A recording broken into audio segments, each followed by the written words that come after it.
அண்மை செய்தி. கொழும்புவில் உள்ள இந்திய தூதரகத்துடன் தமிழக பொதுத்துறை செயலர் ஆலோசனை மேற்கொண்டு இருக்கிறார்.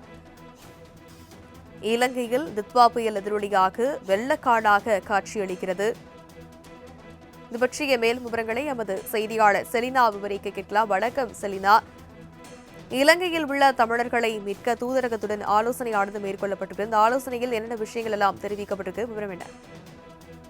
வடகிழக்கு பருவமழை தீவிரமடைந்து வரக்கூடிய நிலையில் வங்கக்கடலில் உருவாகி இருக்கக்கூடிய தித்வா புயலின் காரணமாக தொடர்ச்சியாக இலங்கையில் வெள்ளப்பெருக்கு என்பது ஏற்பட்டிருக்கிறது. 40 பேருக்கும் மேலாக உயிரிழப்பு ஏற்பட்டிருக்கக்கூடிய நிலையில் அங்கு கனமழையின் காரணமாக இலங்கையில் சிக்கியிருக்கக்கூடிய தமிழர்களை பாதுகாப்பாக அழைத்து வர ஈர்க்கப்பட்டிருக்கக்கூடிய நடவடிக்கைகள் குறித்து முதலமைச்சர் மு.க.ஸ்டாலின் உத்தரவிட்டிருக்கக்கூடிய நிலையில் முதலமைச்சரின் உத்தரவின் பேரில் கொழும்புவில் இருக்கக்கூடிய இந்திய தூதரகத்துடன் பொதுத்துறை செயலாளர் ஆலோசனை மேற்கொண்டிருக்கிறார். குறிப்பாக அங்கிருக்கக்கூடிய தமிழர்கள் பாதுகாப்பாக இருக்கிறார்களா, அவர்களுக்கான அடிப்படை வசதிகள் எல்லாம் தயார் நிலையில் இருக்கிறதா, அதே போல அவர்களை பாதுகாப்பாக அழைத்து வருவதற்காக எடுக்கப்பட வேண்டிய நடவடிக்கைகள் தொடர்பாகவும் ஆலோசனை மேற்கொள்ளப்பட்டதாக கூறப்படுகிறது.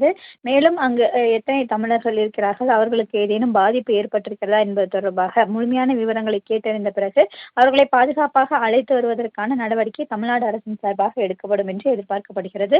இது தொடர்பாக முதலமைச்சர் மு.க.ஸ்டாலின் அவ்வப்போது பொதுத்துறை செயலாளருடன் ஆலோசனை மேற்கொண்டு வரக்கூடிய நிலையில் அதன் அடிப்படையில் கொழும்புவில் இருக்கக்கூடிய இந்திய தூதரகத்துடன் பொதுத்துறை செயலாளர் ஆலோசனை மேற்கொண்டிருக்கிறார். விவரங்களுக்கு நன்றி செலினா. 4 முனை போட்டி நாடாளப் போவது யார்? திமுகவுக்கும் அதிமுகவுக்கும் நடக்கிற போட்டியாக தான் இந்த 2026 தேர்தல் வரும்ன்றதை சொல்லி, இந்த தேர்தல் திராவிட முன்னேற்ற கழகத்துக்கு எதிரான ஒரு தேர்தலாகத்தான் இருக்கும். 2 முனைதான், 3வது முனை முயற்சி செய்து கொண்டிருக்கிறது, 4வது முறை காலம் முழுவதும் பயிற்சி செய்து கொண்டே இருக்கும். இதனால தான் சொல்றோம், கொள்கையற்ற கேள்விக்குறி.